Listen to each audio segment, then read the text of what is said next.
পারতাম, কিন্তু এরকম তথ্যগত দিকটাকে আমরা কোনোভাবেই তুলে ধরতে পারতাম না। কিছুদিন আগে একটা পেপারে একটা খবর এসেছিল, আজকে যেরকম দেখা বললেন যে জুন মাস থেকে এই সময় পর্যন্ত শুধুমাত্র আমাদের এই অঞ্চলে 150 এরকম কেস হয়েছে। আরো একটুখানি জটিল এবং বিভৎস, যেটা শুনলে তোমাদের ভয় লাগবে এবং কিছু ক্ষেত্রে ভয় পাওয়া ভালো, সেই কথাটা আমি তোমাদেরকে বলছি। ভেরি রিসেন্টলি গত সপ্তাহের সম্ভবত একটা লিডিং পত্রিকা, এই সময় পত্রিকাতেই বেরিয়েছে, 200 জন নাবালিকা নর্থ বেঙ্গল অঞ্চলে পালিয়ে গেছে বাড়ি থেকে। তাদের কিন্তু কেউ বলেনি ওর ছুরি আছে তোর বিয়ে হবে, বাবা মা দাদা দিদি বোন ভাই কেউ তাকে ফোর্স করেনি বিয়ের জন্য, নিজেরা বাড়ি থেকে পালিয়ে গেছে। এবং যখন তারা ফিরে এসেছে, অনেকগুলো দিন 2-3 মাস বাদে যখন তারা ফিরে এসেছে, তার মধ্যে প্রায় 150 জন অন্তঃসত্ত্বা। এই কথাগুলো হয়তো বাড়ির লোকের সঙ্গে তোমরা সরাসরি ফ্রিলি আলোচনা করতে পারো না, কিন্তু কিছু ক্ষেত্রে আমার মনে হয় বড়দের ভরসা করে এই রকম ধরনের আলোচনা করা উচিত। বড়দের সঙ্গে ভরসা করে আলোচনা মানে রাস্তায় কারোর সঙ্গে দেখা হলো গল্প জুড়ে দিয়ে এই আলোচনা করলে কখনো তা নয়। যে বড়দের তোমরা ভরসা করতে পারবে, মানে নিকটতম অভিভাবক যারা রয়েছে, বাবা মা এবং স্কুলের দিদিমণি মাস্টারমশাই, তাদের সঙ্গে শেয়ার করলে তোমরা এর থেকে একটা ভালো নির্দেশিকা পাবে। এরপরে আমি ডেকে দিচ্ছি, তোমাদের যদি কারোর কোনো প্রশ্ন জিজ্ঞাসা করার থাকে অবশ্যই জিজ্ঞেস করবে। তার আগে আমি আদ্রিতা মণ্ডল, তোমাদের থেকে একটু বড়, ও তোমাদের মতো করেই কিছু কথা বলবে, সেগুলো তোমরা মন দিয়ে শোনো।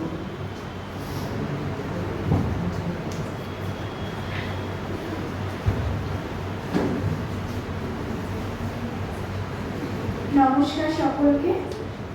প্রথমেই আমি আনন্দধারা সংগঠনটিকে আমার অনেক ধন্যবাদ জানাই, কারণ তারা এভাবে এইরকম সামাজিক সমস্যাগুলি সম্পর্কে আমাদেরকে অবগত করছে, এবং শুধু অবগত করাই না, সেটা কি সমাধান হতে পারে, সেটা কিভাবে আমরা পেরিয়ে আসবো সেই সমস্যাটা, সেগুলো নিয়েও কিন্তু আমরা আলোচনা করতে পারছি।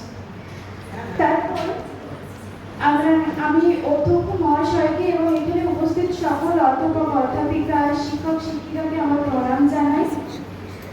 হ্যাঁ, অলরেডি আমরা আমাদের পূর্ববর্তী বক্তাদের থেকে অনেকটাই জেনেছি যে চাইল্ড ম্যারেজ কেন করা উচিত নয়, কি ক্ষতিকর প্রভাব হচ্ছে। এবার আমি একটু মনস্তাত্ত্বিক দিক থেকে এটাকে বলার চেষ্টা করব। তো শুরু করার আগেই আমি যেটা বলতে চাই, মানে আমি ছোট ছোট ছাত্রছাত্রীদেরকে জিজ্ঞেস করতে চাই, মানে তাদের সাথে একটু কথা বলতে চাই যে বলো তোমরা কেমন আছো? ভালো? অবশ্যই হ্যাঁ, আমরা মোটামুটি এখানে শারীরিকভাবে সকলে সুস্থ আছি বলেই আজকে এই অনুষ্ঠানে উপস্থিত থাকতে পেরেছি। এবার যদি আমি একটু স্পেসিফিক্যালি বলি যে তোমাদের মন কেমন আছে, তাহলে তোমরা কি বলবে? ভালো। ঠিক আছে, খুবই ভালো লাগছে শুনে যে সকলের মন ভালো আছে। এটাই কাম্য যে মন ভালো থাকুক, মানসিক স্বাস্থ্য সুস্থ থাকুক। কিন্তু কি হচ্ছে যে আমাদের সমাজে এবং আমরাও বেশিরভাগ সময় স্বাস্থ্য বলতে শুধু শারীরিক স্বাস্থ্যটাকেই গুরুত্ব দিই, যে সর্দি কাশি জ্বর এগুলো যখন হচ্ছে এগুলো আমরা দেখতে পাচ্ছি, ফলে এটাই আসল, মন বলে তেমন কিছু হয় না, কিন্তু সেই ব্যাপারটা একদমই নয়। শারীরিক কষ্ট থাকলে যেরকম আমাদের কোনো কাজে ইচ্ছা থাকে না, আমাদের যে কাজগুলো আমরা পড়ি, টিউশন যাই, স্কুলে যাই, সেগুলো যেরকম করতে পারবো না, সেরকম মন খারাপ হলেও কোনোদিন হয়তো মা বকেছে, বাবা বকেছে, বা কোনো আমার প্রিয় বন্ধু বান্ধবীদের সাথে আমার ঝামেলা হয়েছে, সেই নিয়ে যদি মন খারাপ থাকে, তাহলেও কিন্তু আমরা আমাদের রোজকার কোনো কাজ করে উঠতে পারি না। ফলে মন এবং শরীর দুটোই কিন্তু ইন্টার রিলেটেড এবং দুটোই গুরুত্বপূর্ণ, দুটোকেই আমাদের গুরুত্ব দিতে হবে। এবার অনেকেই বলতে পারে যে মনকে তো দেখা যায় না, তাহলে এটা সায়েন্টিফিক আমরা কি করে মানব, বা এই মনগত বিষয়গুলো সাধারণত যারা অ্যাবনর্মাল তাদের জন্যই লাগে, বা যারা পাগল তাদের জন্যই লাগে। আসলে এই অ্যাবনর্মাল বা পাগল এই কথাটাই হচ্ছে সমস্ত অবৈজ্ঞানিক কথা। কারণ আমরা যাদেরকে অ্যাবনর্মাল বলছি, তাদেরকে বলছি যে হয়তো একটু মন মরা হয়ে আছে অনেকদিন ধরে, বা সে আমাদের ক্লাস আছে আমাদের মতো ভাবে, হয়তো সেরকমভাবে পড়াশোনা করতে পারছে না, সে হয়তো বুদ্ধির দিক থেকে আমাদের থেকে একটু পিছিয়ে আছে, তার হয়তো একটা অঙ্ক 3 বার বুঝতে হয়, 5 বার বুঝতে হয়, তাদেরকে আমরা হয়তো অ্যাবনর্মাল বলছি। কিন্তু যদি আমরা তাদের চোখ দিয়ে আমাদেরকে দেখি, তাহলে আমরাও কিন্তু অ্যাবনর্মাল, কারণ তারা তখন তাদের অনুসারে নর্মাল। এবার যদি আমরা দেখি যে আমাদের থেকে একটু বেশি বুদ্ধি সম্পন্ন, যেমন আইনস্টাইনকে যদি ধরি, তারা তো জিনিয়াস, তাদের চোখে কিন্তু আমরা আবার অ্যাবনর্মাল। ফলে এই অ্যাবনর্মাল শব্দটা একেবারেই যুক্তিগত নয়, আর আমরা কখনো কাউকে অ্যাবনর্মাল, পাগল বা এই মনোগত দিকগুলো তাদের জন্য এইটা চিন্তা করবো না। আমরা সবসময় লক্ষ্য রাখবো যে আমাদের স্বাস্থ্য এবং আমাদের আশেপাশের মানুষদের মানসিক স্বাস্থ্য যেন সুরক্ষিত থাকে। তো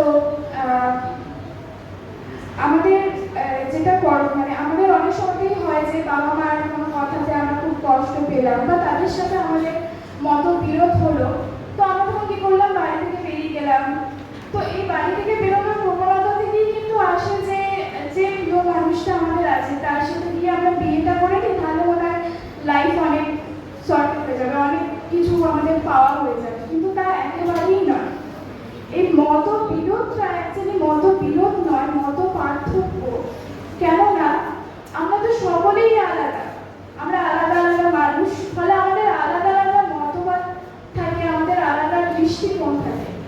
সেই দৃষ্টি দিয়ে যখন আমরা দেখি তখন ব্যাপারগুলো অন্যরকম হয়ে যায় এবং তার থেকে মতামতগুলো পার্থক্য হয়, মতবিরোধ হয় না।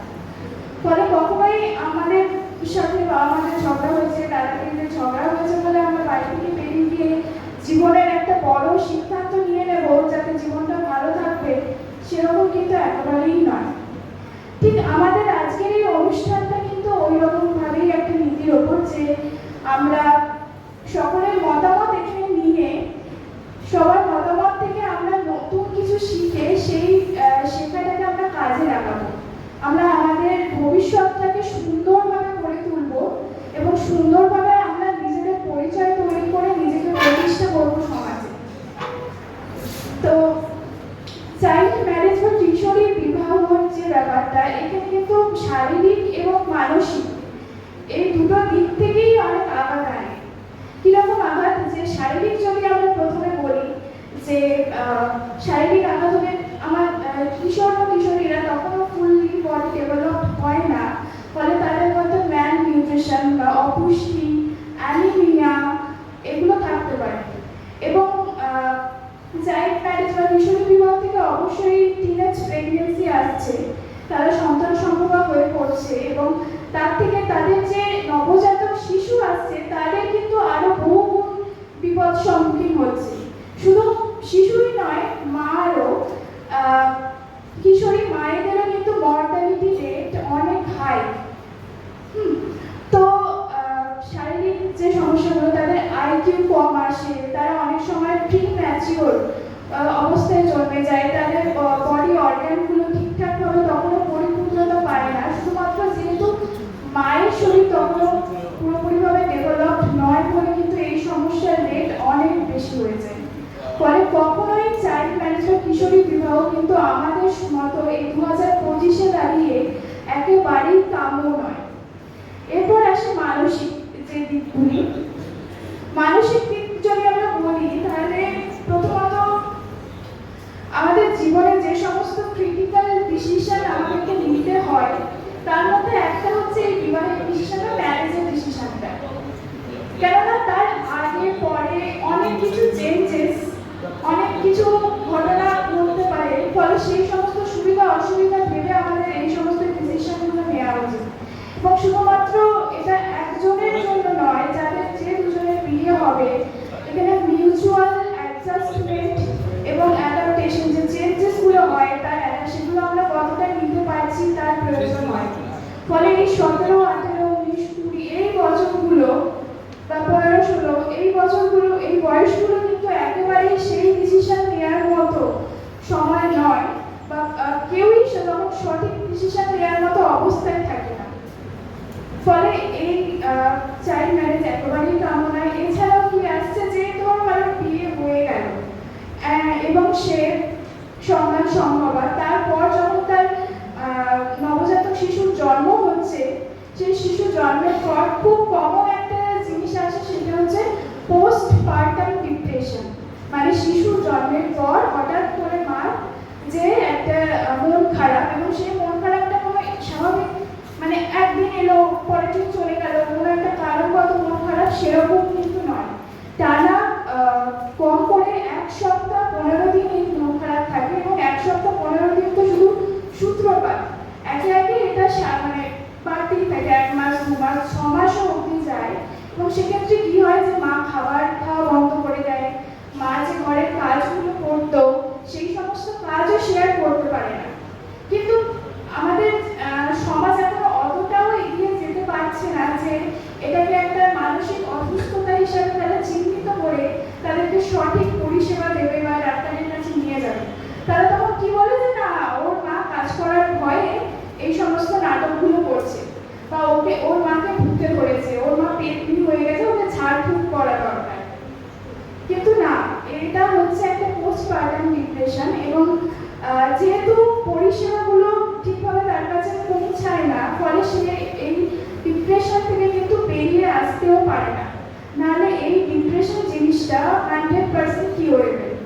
এটা ঠিক হয়, মানুষ আবার সমাজের মূল স্রোতে তার কাজগুলো করতে পারে যদি তাকে সঠিক সময়ে চিকিৎসার অধীনে আনা হয়। এবং এরপর কি হয় যে যেহেতু তার মা খাওয়া দাওয়া বন্ধ করে দেয়, তার যদি ঘুম আসে না, ফলে বাচ্চার পুষ্টিটাও কিন্তু কমে যায়, কারণ সে বাচ্চার দিকেও নজর দিতে পারে না, এবং বাচ্চা যেহেতু তখন তার মা থেকেই পুষ্টিটা পায়, ফলে বাচ্চার একটা ম্যাল নিউট্রিশনের জায়গা তৈরি হয়েছে, তার বডি ডেভেলপমেন্ট ঠিকঠাক হয় না, তার গ্রোথ ঠিকঠাক হয় না, আইকিউ লেভেল কমতে থাকে, যেটা বাড়ার কথা সেটা কমতে থাকছে। ফলে এটা সমাজের সমস্যাকে কিন্তু বাড়িয়েই চলেছে। এবার অনেক ক্ষেত্রেই দেখা যায় যে কি হয় যে বিয়ের পর ভায়োলেন্সের মধ্যে পড়ছে, যে গৃহহিংসা, শ্বশুর শাশুড়ি বা স্বামীর থেকে যে হিংসার সম্মুখীন হচ্ছে, তাকে হয়তো মারধর করা হচ্ছে, তাকে ঠিকভাবে খেতে দেওয়া হচ্ছে না, এই সমস্যাগুলিও কিন্তু ঘটে থাকে। তো এই সমস্যাগুলো যখন ঘটে তখন হয়তো তুমি তোমার বাবা মা বা চেনা পরিচিত মানুষকে বললে যে এরকম হচ্ছে আমার সাথে, কিন্তু আমাদের সমাজ তখন কি বলবে যে ঠিক আছে, যা হচ্ছে ওটা অনেক ঘরেই হয়, একটু ওই ঘটনাগুলো একটু মানিয়ে নিতে হয়।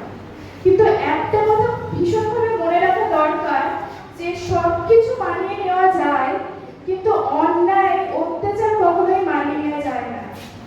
এবার তোমাকে যখন বলা হচ্ছে যে মানিয়ে নে, তুমি হয়তো ভাবছো যে হ্যাঁ হয়তো আমাকে মানিয়ে নিতে হবে, কারণ আমার তো আর কোনো উপায় নেই, আমি নিজে স্বাবলম্বী নই, আমি ইন্ডিপেন্ডেন্ট নই, আমি সেই পড়াশোনাটাও ছেড়ে দিয়ে এসেছি, যেটা হয়তো শুরু করা এখন আর সম্ভব হবে না, কারণ তার জন্য একটা ইকোনমিক্যাল দিক থাকে এবং একটা মেন্টাল দিকও থাকে যে হ্যাঁ আবার পরিকাঠামো নিয়ে মূল স্রোতে ফিরে যাওয়া। অলরেডি আমার বন্ধু বান্ধবরা হয়তো সেই সময় পেরিয়ে এসেছে, আমার থেকে এগিয়ে গেছে, ফলে এখানে একটা তেমন হেল্পলেসনেস তৈরি হয় যে তোমাকে বিশ্বাস করতে শুরু করেছে না আমার দ্বারা কিছুই হবে না, আমাকে এটাই মেনে নিয়ে হয়তো থাকতে হবে। এবং এর থেকে সবচেয়ে বাজে যেটা হতে পারে, অনেক সময়তেই কিশোরীরা সুইসাইড অবধি অ্যাটেম্প্ট করে, যেটা একেবারেই কাম্য নয়। মানে একটা অত তরতাজা প্রাণ যদি আমাদের এই দেশ থেকে চলে যায়, তাহলে দেশের উন্নতিটা কিভাবে হবে, এটা মাথায় রাখা খুবই প্রয়োজন। তো এই চাইল্ড ম্যারেজ যেহেতু দুভাবেই হচ্ছে, ম্যাম বললেন যে এক নিজেরা করছে, নিজেরা নিজেদের পছন্দ অনুযায়ী বাড়ি গিয়ে বিয়ে করছে, এবং অন্যটা বাবা মা বা পরিবারের লোকজন ভালো পাত্র পেয়েছি বলে জোর করে বিবাহের জন্য জোর করছে। তো প্রথমে আমি বলি যে যারা পালিয়ে যাচ্ছে তাদের নিয়ে, যেহেতু তোমরা সকলেই আছো কি বয়ঃসন্ধিতে বা অ্যাডোলেসেন্সে, পিউবার্টিতে, তো সেক্ষেত্রে তোমরা নিজেদের বইয়েও পড়েছো, অবশ্যই তোমরা জানো যে আমাদের এন্ডোক্রিনোলজিক্যাল বা নিউরো এন্ডোক্রিনোলজিক্যাল চেঞ্জেস বা হরমোনাল চেঞ্জেসগুলো হয়, যার জন্য আমাদের মধ্যে ভালো লাগা, কৌতূহল, এই স্বভাবগুলো তৈরি হয়, যে আমাদের বাড়তে থাকে। এবং এই এটা একটা বডি ব্যাপার, শারীরিক ব্যাপার, ফলে এটা আমরা কন্ট্রোল করতে পারবো না। কিন্তু আমরা যেটা কন্ট্রোল করতে পারবো হচ্ছে আমাদের মনটাকে। মনটাকে কন্ট্রোল করা মানে কি, যে যে কোনো ডিসিশন নেওয়ার আগে সেটা একটু লজিক্যালি ভাবনা চিন্তা করা। এবার লজিক্যালি কিভাবে ভাবনা চিন্তা করবো? লজিক্যালি মানে এর আগে পরে বা এর থেকে কি কি ফল হতে পারে, এই ঘটনাটা ঘটার পর কি কি সুবিধা হতে পারে এবং অসুবিধা হতে পারে, সুবিধা বেশি হবে না অসুবিধা বেশি হবে, আমি কি কি বিপদে পড়তে পারি, সেই সমস্ত কিছু চিন্তা করাই হচ্ছে লজিক্যালি চিন্তা করা। শুধু এই ঘটনার জন্য নয়, সমস্ত রকম ঘটনার জন্যই কিন্তু আমাদের লজিক্যালি চিন্তা করা প্রয়োজন। এবার আরেকটা, অনেকেই হয়তো বলে যে তোরা এখন ছোট, তোরা এখন সবে টিনেজার, তোরা ঠিকঠাক ভাবে ডিসিশন নিতে পারবি না। তো তোমাদের মনে প্রশ্ন জাগবে যে কেন আমরা ঠিকঠাক ভাবে ডিসিশন নিতে পারবো না? আমরা তো এখন বড় হয়েই গেছি মোটামুটি, আর কয়েকদিন পর তো 18 বছর হয়ে যাচ্ছে। কেন নিতে পারবে না তার একটা সায়েন্টিফিক ব্যাখ্যা আছে। প্রথমত আমাদের মাথার এই যে পোর্শনটা, এটা হচ্ছে প্রিফ্রন্টাল কর্টেক্স বা ফ্রন্টাল লোব। এই পোর্শনটা আমাদের লজিক্যাল থিংকিং এর জন্য, ক্রিটিক্যাল থিংকিং এর জন্য বিশেষভাবে হেল্প করে। আর আমরা যতদিন না 18 বছর অবধি মানে টিনেজটা পেরোচ্ছি, এটা মিড 20s মানে 20 বছরের 23, 24, 25-এ গিয়ে এর ডেভেলপমেন্ট পুরোপুরি হয়। এবং আমাদের মাথার এই পিছনের দিকটা যে অ্যামিগডালা বা লিম্বিক সিস্টেম থাকে, সেটা হচ্ছে আমাদের ইমোশনাল ব্রেন, সেটা আমাদেরকে ইমোশনকে কন্ট্রোল করে। কিন্তু আমরা যখন মোটামুটি টিনেজ বয়সে পৌঁছে যাই, তখন আমাদের ইমোশনাল ব্রেন কিন্তু প্রায় 95% মতো ডেভেলপ হয়ে যায়। যেহেতু ডেভেলপ হয়ে যায় আর এটা তখনও মানে প্রিফ্রন্টাল কর্টেক্সের লজিক্যাল রিজিয়নটা তখনও আন্ডার ডেভেলপিং অবস্থায় থাকে, তখন কিন্তু আমাদের এই লজিক্যাল থেকে ইমোশনাল দিকটা আমরা বেশি দেখি। যে তখন তাই জন্য আমাদের মধ্যে এত কৌতূহল, এত ভালো লাগা, এই ব্যাপারগুলো তৈরি হয়। ফলে বাবা মা বা বড়রা যখন বলে যে তোর এখন ছোট, তোরা অত বুঝবি না, এই কথাটা কিছুটা হলেও ঠিক, আমরা কিছুটা অবশ্যই বুঝি, কিন্তু সেটাকে অনেক পুঙ্খানুপুঙ্খভাবে ক্রিটিক্যালি বা লজিক্যালি সেটাকে অ্যানালাইসিস করতে পারি না বলেই আমাদেরকে এই কথাটা বলা হয়। তো আমাদের কাজ কি, যে যেহেতু আমাদের এখনো পুরোপুরি ডেভেলপমেন্ট হয়নি, তাই আমরা কোনো ডিসিশন নেওয়ার আগে সেটা ভালো করে ভেবে নেব। কারণ তুমি যখন ডিসিশন নেবে, তোমার মনের ভিতর কি চলছে কেউ বাইরে থেকে কিন্তু বুঝতে পারবে না। টোটাল কন্ট্রোল তোমার হাতে এবং তোমাকে সঠিক ডিসিশনটাই নিতে হবে, এটাই আমাদের কিন্তু করা উচিত। ফলে তার আগে পিছু ভেবে তার কি খারাপ হতে পারে, কতটা খারাপ হতে পারে, তোমার কি হতে পারে, তোমার কি কি শখ আছে, তুমি সেগুলো কি এর পরেও পূরণ করতে পারবে কি না, সেটা কিন্তু খুব ভেবে নেওয়া জরুরি। ফলে কোনো কাজ করার আগে, পালিয়ে যাওয়ার আগে খুব স্পেসিফিক্যালি করবে, এগুলো ভাবনা চিন্তা করে তবেই সেই পথে পা বাড়াবে। এছাড়াও আমাদের যদি বাবা মারা বা বাড়ির লোকরা জোর করে, তখন আমাদের কি কি করণীয়? তখন আমাদের প্রথমত তাদেরকে মানে প্রথমত আমাদের যে কাজটা করতে হবে যে সাহস হারালে চলবে না। কালেক্টিভ কারেজ, সাহসটাকে সংগঠিত করে বলতে হবে যে না, আমি এই বিয়ে করবো না। এবং কেন করবে না, তোমাকে এখানে লজিক্যাল হতে হবে। কারণ বাবা মাদেরকে বলবে যে দেখো, আমাদের শারীরিকভাবে আমরা এখনো পুরোপুরি ডেভেলপ নই, ফলে এই ন্যানিউট্রিশন, এই সমস্যাগুলি আমাদের হতে পারে।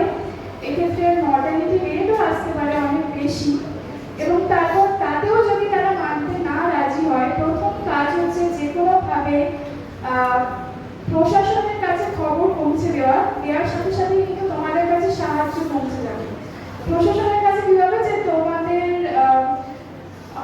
যে নাম্বারটা তোমরা সবাই বললে ওই নাম্বারে কল করতে পারো, অথবা 100 ডায়াল করেও পুলিশকে ইনফর্ম করা যায়। এছাড়াও তোমাদের সবচেয়ে যেটা অ্যাভেলেবল অপশন, সেটা হচ্ছে স্কুলের শিক্ষক শিক্ষিকাদের কাছে নিজেদের এই খবরটাকে পৌঁছে দেওয়া। তোমরা যে কোনো শিক্ষক শিক্ষিকা যাকেই হোক, তোমরা যার সাথে কমফোর্টেবল ফিল করছো তাকে গিয়ে জানাতে ফলে কখনোই ভাববে না যে আমি হেরে গেলাম, আমার আর কোনো অপশন নেই। অপশন আছে, সেটা হয়তো আমরা এখন দেখতে পাচ্ছি না কারণ আমরা ভয় পেয়ে আছি।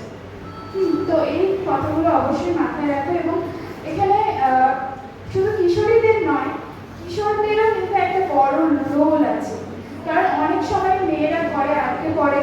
যদি তোমরা কখনো এরকম কোনো ঘটনা শোনো বা পাশের কোনো বাড়িতে দেখছো যে এরকম ঘটনা ঘটছে, তো অবশ্যই সেগুলো তোমাদের স্কুলের টিচারদেরকে ইনফর্ম করলেও হবে বা কোনো পুলিশ স্টেশনে ইনফর্ম করলেও হবে, যেটা তোমাদের কাছে অ্যাভেলেবেল। অবশ্যই সাহায্যের জন্য এগিয়ে আসবে। সেটা সে মেয়েটি সাহায্য চাক বা না চাক, তোমরা সাহায্যের জন্য এগিয়ে আসবে। এবং মেয়েদেরকে বলছি অবশ্যই সাহায্য চাইবে, কারণ সাহায্য চাওয়ার মধ্যে কোনো লজ্জা নেই, কোনো খারাপ কাজ নয় এটা। বা সাহায্য চাওয়া মানে এরকম নয় যে তুমি দুর্বল, আর সাহায্য করা মানেও এরকম নয় যে সে দুর্বল বলে আমি সাহায্য করছি, তা কিন্তু নয়। তুমি যে সাহায্যটা তাকে করছো, পরবর্তী হয়তো সেই তোমাকে অন্য কোনো সাহায্য করবে, কে বলতে পারে কি হবে পরবর্তীকালে। ফলে সাহায্য দু তরফ থেকেই দরকার। এবং হয়তো আমাদের সমাজে কিন্তু এরকম ভাবতে শিখিয়েছে যে ছেলে মেয়েদের মধ্যে কে এগিয়ে আছে বা কে পিছিয়ে আছে। বাট আমার মনে হয় যে কে এগিয়ে আছে কে পিছিয়ে আছে এটা দেখার দরকার নেই, কারণ সমাজের দুজনকেই দরকার, কোনো একজনকে নিয়ে কখনোই নয়। আমাদের যদি দুটো হাতই আমাদের কিন্তু দরকার, কোনো একটা হাতই কাজ করা খুবই মুশকিল হয়। ফলে দুজনকেই দরকার। আমরা কখনোই ভাববো না যে কে এগিয়ে আছে কে পিছিয়ে আছে। আর সবচেয়ে বড় কথা, আমরা যদি দেখি যে অনেক সময় ছেলেদেরকে বলা হয় যে কি মেয়েদের মতো কি কাঁদছিস কেন বা মেয়েদের মতো বল করছিস কেন। আমার মনে হয় যে এরপর থেকে এই কথাটা অতটাও বলা হবে না, কারণ অলরেডি আমাদের মহিলা দল বিশ্বকাপ জিতে নিয়েছে। ফলে ক্রিকেটের খেলার সময় যদি কেউ বলে যে মেয়েদের মতো বল করছে, মেয়েদের মতো করে কি আছে, এগুলো একদমই তোমরা কান করবে না এবং তাকে তোমাদের যুক্তি দিয়ে তাকে ব্যাপারটা বলার চেষ্টা করবে। তো আর যেটা লাস্ট টপিক আমি বলতে চাই সেটা হচ্ছে নিজের পায়ে দাঁড়ানোর প্রয়োজনীয়তা। প্রথমত নিজের পায়ে দাঁড়ানোর একটা প্রয়োজনীয়তা হচ্ছে নিজের পরিচয় তৈরি করা। তোমরা এখন সকলেই বয়ঃসন্ধিতে আছো, যার ইংলিশ ওয়ার্ড হচ্ছে অ্যাডোলেসেন্স। এই অ্যাডোলেসেন্স কথাটা সম্ভবত একটা ল্যাটিন শব্দ থেকে এসেছে, যার মানে হচ্ছে to achieve or to emerge. To achieve মানে কি, তোমাদের যে শখ আছে, যে ইচ্ছা আছে, যে স্বপ্ন আছে, সেগুলোকে অ্যাচিভ করার জন্যই তোমরা এমন একটা স্টেজে পৌঁছে গেছো যে যেখান থেকে তোমাদের ভবিষ্যৎ অনেক অনেক উপরে যেতে পারে। এবং আমরা যখন বয়ঃসন্ধিতে থাকি এবং তারপরেও কিছুটা সময় আমরা যখন পড়াশোনা করি, তখন কিন্তু আমাদের নিজেদের পরিচয় থাকে না। সবসময় আমরা বাবা মায়ের পরিচয়ে পরিচিত হই। ফলে আমাদের লক্ষ্য হওয়া উচিত এটাই যে এমন একটা দিন আসবে যেদিন আমার নিজের পরিচয় থাকবে। আমি নিজেকে পরিচয় দেবো, আমি টিচার, আমি মিউজিশিয়ান, আমি সিঙ্গার, আমি ড্যান্সার, এবং যার যা ইচ্ছা সেটাই। যেমন আমি এখন সাইকোলজিস্ট হয়ে গেছি মোটামুটি। তো সেটাই যে নিজের কোনো কাজকেই ছোট করো না। হয়তো এরকম দেখতে পারো যে কেউ পড়াশোনায় হয়তো পরীক্ষার নাম্বার অতটাও ভালো নাও পেতে পারে, তার হয়তো পরীক্ষায় মার্কসটা একটু কম আসে, কিন্তু তার মানে এই নয় যে তার দ্বারা কিছু হবে না। তার হয়তো কোনো অন্য ভালো লাগার জায়গা আছে, হয়তো সে নাচতে ভালোবাসে, হয়তো সে গান গাইতে ভালোবাসে, হয়তো সে পেন্টিং করতে পারে, হয়তো তার খেলাধুলার প্রতি অনেক ইচ্ছা বা অনেক ন্যাক আছে, সে ভালো ফুটবল খেলে, ক্রিকেট খেলে। ফলে যে কোনো দিক থেকেই কিন্তু সে প্রতিষ্ঠা লাভ করতে পারে। শুধু তার প্রতি আমাদের অধ্যবসায় চাই, তার প্রতি একনিষ্ঠভাবে আমাদেরকে ভেবে যেতে হয় যে না, আমি ওই পজিশনেই নিজেকে দেখবো, পরবর্তী 10 বছরের মধ্যেই আমি নিজেকে ওই পজিশনে দেখবো এবং আমার একটা পরিচয় হবে, যেটা দিয়ে আমি সমাজে মাথা উঁচু করে বলবো যে আমি এই কাজটি করি এবং সমাজের জন্য এই কাজটি করি, সমাজের ভালো করি। এবং তাছাড়াও এখানে কি এটা দিচ্ছে, আমাদেরকে একটা ফিনান্সিয়াল ইকোনমিক্যাল স্টেবিলিটি দেয়। তাহলে আমাকে ভাবনা চিন্তা করতে হবে না যে বাবা এ যদি আমাকে ছেড়ে চলে যায় তাহলে আমার খাওয়া দাওয়া কি হবে। ফলে আমাদের অপরাধের সাথে আপোষ করতেও কখনো হবে না। যদি আমরা সঠিক হই, আমরা স্টেবল হই, আমাদের ফিনান্সিয়াল স্টেবিলিটি থাকে, আমাদের এডুকেশনাল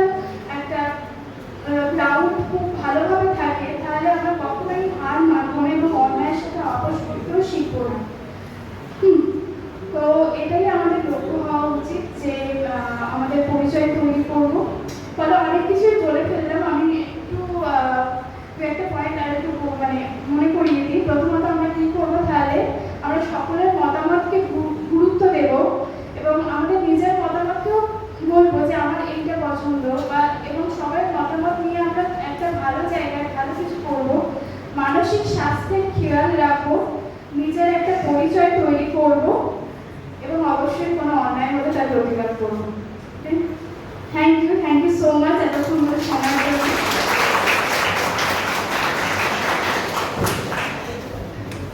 অনেক ধন্যবাদ জানাচ্ছি আন্টিদাকে, আর অনেক ধন্যবাদ জানাচ্ছি তোমাদেরকেও ধৈর্য ধরে এই কথাগুলো শোনার জন্য।